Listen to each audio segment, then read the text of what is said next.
अन्याय, अत्याचार, भ्रष्टाचार विरोधी समितीच्या महाराष्ट्रातील पदाधिकाऱ्यांची नवी नियुक्ती. सामाजिक बदलासाठी नवे योद्धे तयार. संस्थापक अध्यक्ष सौदागर मोहम्मद रफी यांच्या हस्ते नियुक्तीपत्रांचे वितरण. संघटनेचे उद्दिष्ट माहिती अधिकार, मानवी हक्क, पत्रकार संरक्षण, ग्राहक संरक्षण, भ्रष्टाचार विरोधासाठी नवे नेतृत्व उभे.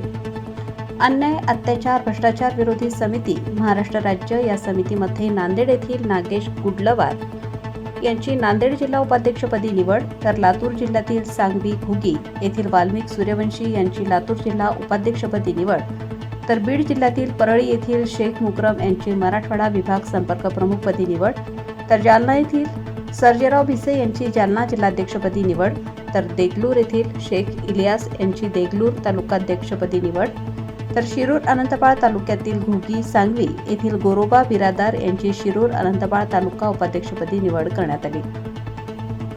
अन्याय, अत्याचार, भ्रष्टाचार विरोधी समिती महाराष्ट्र राज्य या संघटनेची बैठक संपन्न झाली. यावेळी अन्याय, अत्याचार, भ्रष्टाचार विरोधी समिती महाराष्ट्र राज्याचे संस्थापक अध्यक्ष सौदागर मोहम्मद रफी यांनी निवड करून त्यांना तसे नियुक्तीपत्र दिले. महाराष्ट्रात माहिती अधिकार, मानवी हक्क, पत्रकार संरक्षण, भ्रष्टाचार निर्मूलन, ग्राहक संरक्षण कायद्याचा प्रचार प्रसार करण्यात येणार आहे.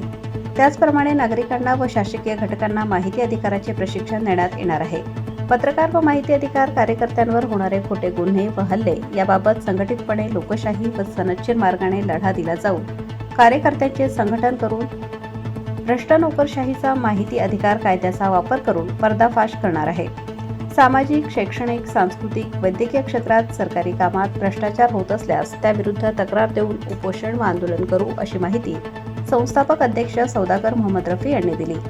या निवडीबद्दल यांचे सर्व स्तरातून अभिनंदन होत आहे. कायदा लाईव्ह बातमीसाठी लातूर जिल्हा प्रतिनिधी शफिक सौदागर.